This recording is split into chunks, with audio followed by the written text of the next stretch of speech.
ඔන්න අද කතා කරන්නේ ගොඩක් අයගේ විවේචනයට ලක් වුණු ස්ට්‍රීට් ලයින් ගැන. මම මගේ කලින් වීඩියෝ එකක කරා ගෙදරක් හදන්න කලින් මූලිකවම අපි හොයලා බලන්න ඕනි කරුණු මොනවද කියලා. මම ඇත්තට මේ වීඩියෝ එක කරේ ඔයාලට පුංචි දල අවබෝධයක් ලබා ගන්න විතරයි. ඒකෙදි මම ස්ට්‍රීට් ලයින් ගැන සඳහන් කළේ නැහැ. ඒත් ගොඩක් අය කමෙන්ට් කරලා තිබුණා ස්ට්‍රීට් ලයින් ගැන සලකා බලන්න ඕනි නේද කියලා. ඔව් අනිවාර්යයෙන්ම ස්ට්‍රීට් ලයින් වගේ බිල්ඩින් ලයින් ගැනත් අපි සලකා බලන්න ඕනේ. ඉතින් ගොඩක් අයගේ දැඩි ඉල්ලීම් මත ඔන්න මම අද දෙපයින් හිටගෙනම ස්ට්‍රීට් ලයින් කියන්නේ මොනවද කියලා දෙන්නයි යන්නේ. මගේ මෙන්න මේ කලින් වීඩියෝ එක ගොඩක් අය විවේචනය කරා හැන්දේදි ගැල්ල ඉඳන් කරනවා කියලා. ඒ ඉතින් අර වැඩ කරලා ඇවිල්ලා ගොඩක් මහන්සියට තමයි මම ওই වීඩියෝ එක මට හිතන වෙලාවේ කරේ. ඉතින් ඒකින්ද මම තීරණය කරා ආයේ එහෙම නැතුව ඔන්න හිටගෙන වීඩියෝ එකක් කරන්න. ඉතින් මොකද්ද මේ ස්ට්‍රීට් ලයින් බිල්ඩින් ලයින් කියන්නේ? ගොඩක් අය ඒ නම් වලින් අහලා නැති වුණාට වීථි රේඛාව, ගොඩනැගිලි සීමාව කියලා නම් වලින් අහලා තියෙනව නේද?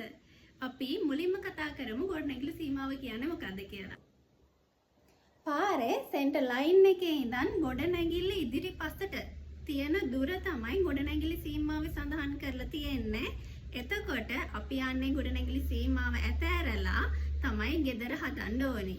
වීඩියෝ එක කන්ටිනියු කරගෙන යන්න බැරි වුණා හදිසි වැඩක් යදන හින්දා. ඉතින් බෑග්ග්‍රවුන්ඩ් එක ගැන හිතන්නේ නැතුව මම කියන්නේ මොකද්ද කියලා බලන්න. වීථි රේඛා ගැන අපි සරලවම කතා කරොත් වීථි රේඛා කියන්නේ අනාගතයේ දවසක රජයෙන් හිතුව පාර පළල් කරන්න ඕනි කියලා අන්නේ පාරට තියෙන්න ඕනි ඉඩ ප්‍රමාණය සඳහන් කරලා තියෙනවා. ඒක තමයි වීථි රේඛාවේ තියෙන්නේ.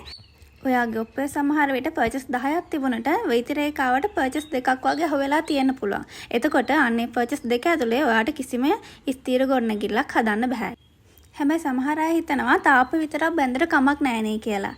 හැබැයි ඔයා ඒ සීමාව ඇතුලේ තාප්ප බඳිනවා නම් අර වන්දි නොගවීමේ ගිවිසුමකට සයින් කරන්න ඕනි. ඒ කියන්නේ පාර පළල් කරද්දී තාප්පි කඩන්න ඕනොත් රජෙන් 7-5ක්වත් ගෙවන්නේ නැහැ. තාප්පි කඩන්න එකඟයි කියලා ලෙටර් එකක් ලියලා සයින් කරලා දෙන්න ඕනි. එහෙම වුණොත් එයාලා අනුමැතිය දෙනවා ඔයාට තාප්පයක් හදන්න.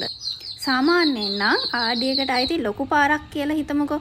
අන්නේ පාරක සෙන්ටර් එකේ ඉඳන් සාමාන්‍යයෙන් අඩි 50ක් විතර තමයි වීථි රේඛාව තියෙන්නේ. නගර සභාව හෝ ප්‍රාදේශීය සභා පාරක් නම් අඩි 25ක් වගේ තමයි තියෙන්නේ. හැබැයි මේක සභාවෙන් සභාවට ප්‍රදේශයෙන් ප්‍රදේශයට වෙනස් වෙන්න පුළුවන්. සාමාන්‍යයෙන් තියෙන්නේ ওই සීමාවන් තමයි. මම මේ වීඩියෝ එක කරේ ඔයාලට ස්ට්‍රීට් ලයින් බිල්ඩින් ලිමිට් ගැන දල් අවබෝධයක් ලබා ගන්න. ඉතින් ඔයාලා අනුමැතියක් ගනින්දි මේ දේවලුත් පොඩ්ඩක් හිතලා බලන්න. ඉතින් මේ වගේ තවත් වීඩියෝ එකකින් හමු වෙමු.